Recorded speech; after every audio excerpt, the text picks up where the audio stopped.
Dear student, you are most welcome to the class today. Today we are going to study the further part of the lesson. This is Geordie's Fawn. So let us see. Can I ride back with Millville and see if I can find it? Jordi अपने पिताजी से कहता है, can I ride back, क्या मैं घोड़े पर बैठ करके विथ मिलविल के साथ कैरेक्टर हैं, मतलब व्यक्ति हैं मिलविल जिनके पास घोड़ा है। Can I ride back with Millville, कह रहा है जॉर्डी कह रहा है कि क्या मैं मिलविल के साथ घोड़े पे बैठ करके जा सकता हूँ। And C if I can find it, और देखूँ कि क्या मैं उसको खोज सकता हूँ। टेल योर माँ I said you can go, Jordi के पिता ने बोला टेल योर माँ, अपनी माँ से कहना I said you can go, कि मैंने तुमसे कहा है कि तुम जा सकते हो, अर्थात मैंने तुम्हें आज्ञा दे दी है। He sidled back to the table and sat down. Sidled back मतलब होता है walk back quietly trying not to notice, मतलब चुपके से बैठ जाना। He sidled back to the table and sat down, वह चुपके से मेज के पीछे पहुंचा और बैठ गया। His mother was pouring coffee for everyone, उसकी माँ सबके लिए कॉफ़ी निकाल रही थी, कॉफ़ी बना रही थी। ही सेड, वह बोला, माँ माता जी, पास इज, पिताजी कहते हैं, I can go bring back the fawn, कि मैं जा करके हिरण के बच्चे को ले आऊँ। माँ पास इज, पापा कहते हैं, आई कैन गो, कि मैं जा सकता हूँ, ब्रिंग बैक द फॉन, वापस हिरण के बच्चे को लाने के लिए। पापा कहते हैं कि मैं हिरण के बच्चे को लाने के लिए जा सकता हूँ। She held the coffee pot in mid air, she मने वह हेल्ड मने पकड़े हुई थी द कॉफ़ी पॉट, उस कॉफ़ी के बर्तन को मिड एयर, हवा में, बीच में ही। She held the coffee pot in mid air, अर्थात आश्चर्य के मारे उनकी माँ कॉफ़ी के बर्तन को पकड़े हुए, हवा में ही पकड़े हुए रुक गई। व्हाट फॉन, क्या हिरन के बच्चे को लाने जा रहे हो? The fawn belonging to the doe we killed. What fawn, बोली कौन से हिरन के बच्चे को लाने जा रहे हो? जॉर्डी बोला the fawn belonging to the doe we killed, कह रहे उस हिरन के बच्चे को जिसको हमने मार दिया है। We use the doe's liver to draw out the poison and save pa, we use, हमने उपयोग किया, द डोज लीवर, उस हिरणी के यकृत को, to draw out the poison, जहर निकालने के लिए, एंड सेव पा, और पिताजी को बचाने के लिए। हमने उस हिरण के यकृत को जहर निकालने और पिताजी के जान को बचाने के लिए उपयोग किया। सी गैस्प, वह गहरी सांस लेती हैं। वेल फॉर पिटी सेक, बोली ठीक है पर भगवान के लिए ऐसा मत करो।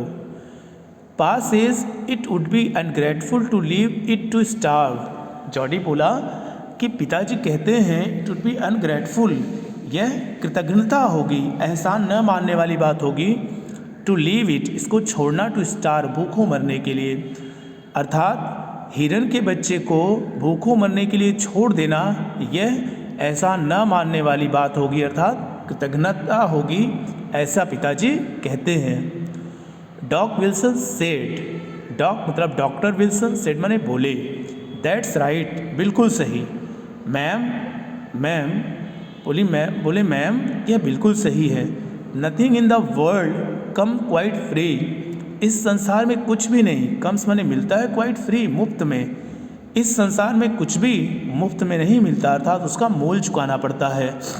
द बॉय इज़ राइट, लड़का सही कह रहा है, एंड इज फादर है, डैडी इज़ राइट, और उसके पिताजी भी ठीक कह रहे हैं, अर्थात दोनों की बात सही है। अर्थात यदि आपने ही मादा हिरन की जान को लिया है तो आपको उसके बच्चे की चिंता करनी चाहिए।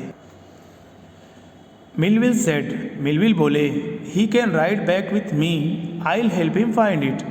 He can ride back with me, वह मेरे पीछे घोड़े पर बैठेगा, I can help him find it, और मैं उसको हिरन के बच्चे को ढूंढने में मदद करूँगा।